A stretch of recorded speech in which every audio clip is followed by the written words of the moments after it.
What's up everybody, this is GeekyAviseq and today I'm bringing you the review of the Fossil Sport Android Wear smartwatch.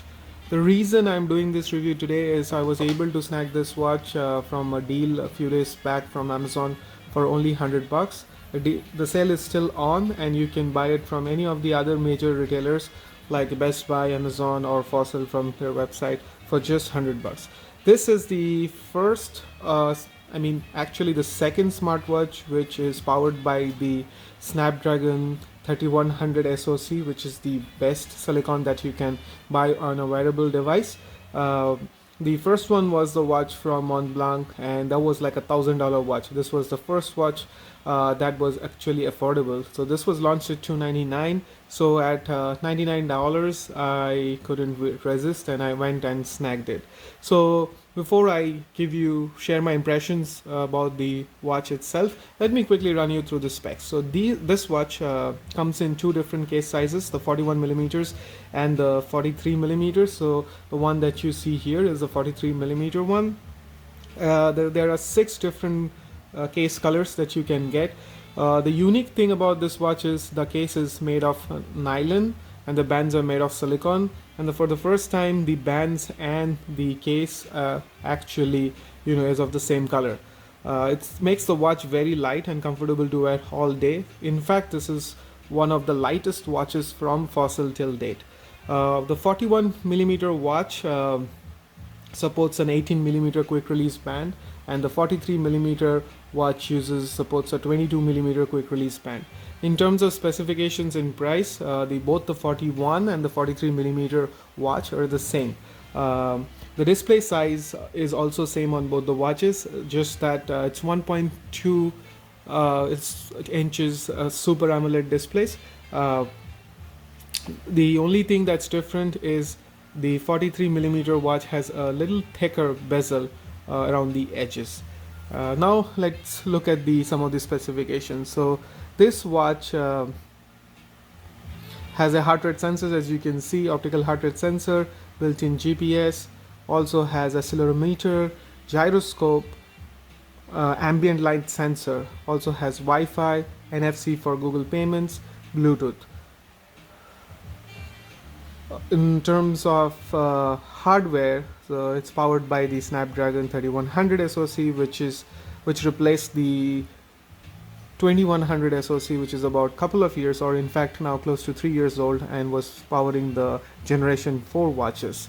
This is kind of, I call it Generation 4.5 because this does have the updated processor.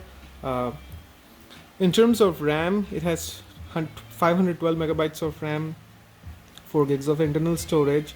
It has a microphone, unfortunately no speaker. It has 3 buttons, and this is the top one, and an aluminum bezel.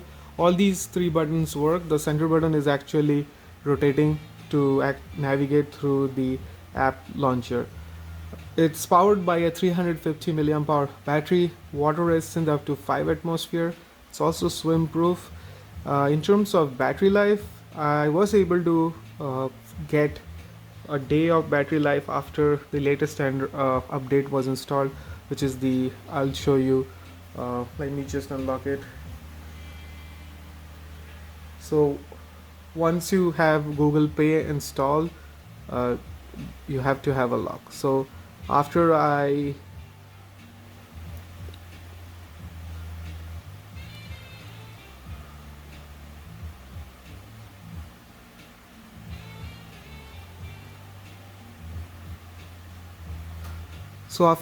updated it to this, let me see if it would focus. Yeah.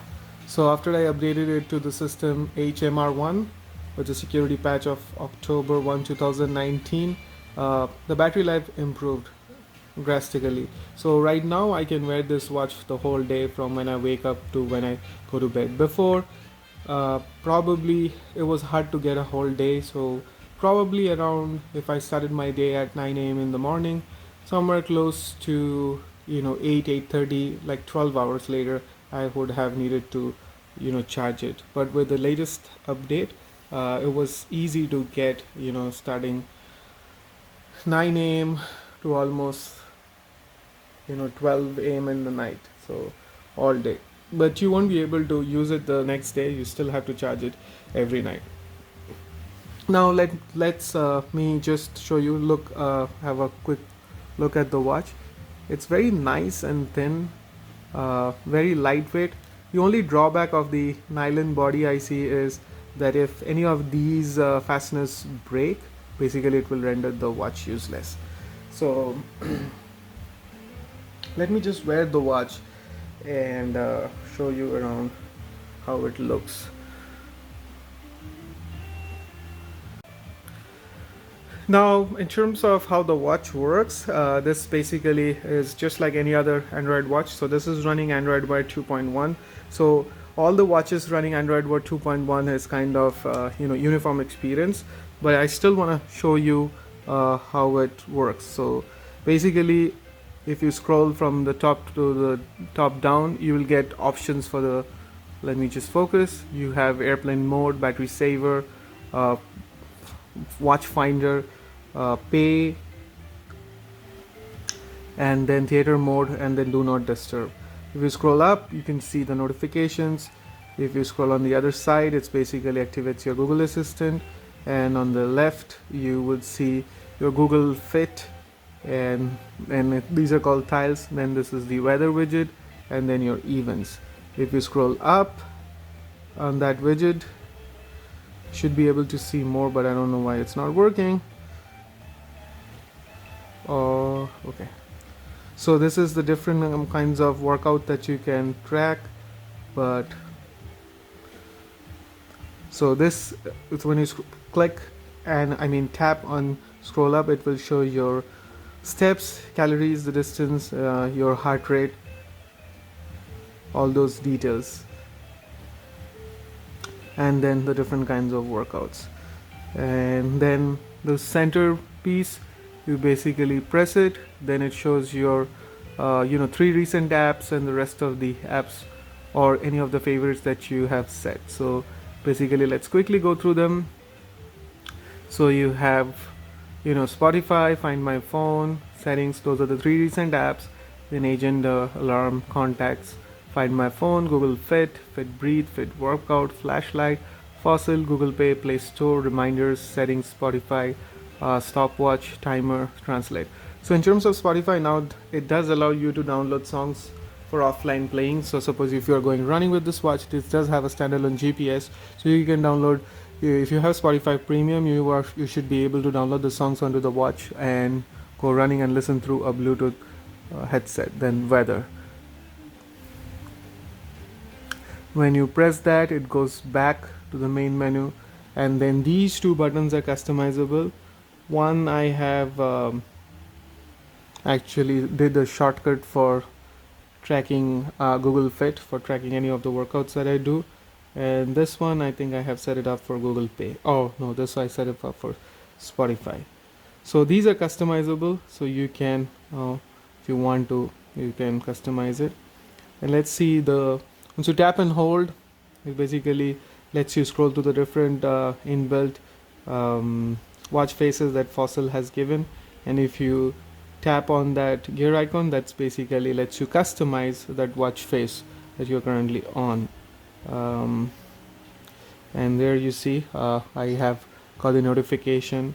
So if you can go through, you can actually read almost the entire email. You can also reply, archive, or delete, or you can just swipe to cancel that notification. So in terms of my own personal opinion, I really like the Fossil watches because they are one of the best looking watches out there, and especially with this form factor, the nylon body and the silicone band, I think this is a very comfortable watch to wear all day. With the Google Fitness tracking inbuilt, it does track your heart rate. It tracks your heart rate every 20 minutes. While you're working out, it tracks your heart continuously. But if you not working out, normally it would just track your heart rate every 20 minutes. It also tracks your sleep, tracks your steps, your calories burned. So it does a decent amount of fitness tracking. It's not very accurate. So if you are looking for tracking of your fitness seriously, then I would suggest you to go for a fitness tracker, just like a Fitbit or a Garmin uh, or Polar. But if you want a smartwatch as well as a fitness tracker, then this is probably the best thing that you can. And especially at $99, I have no complaints.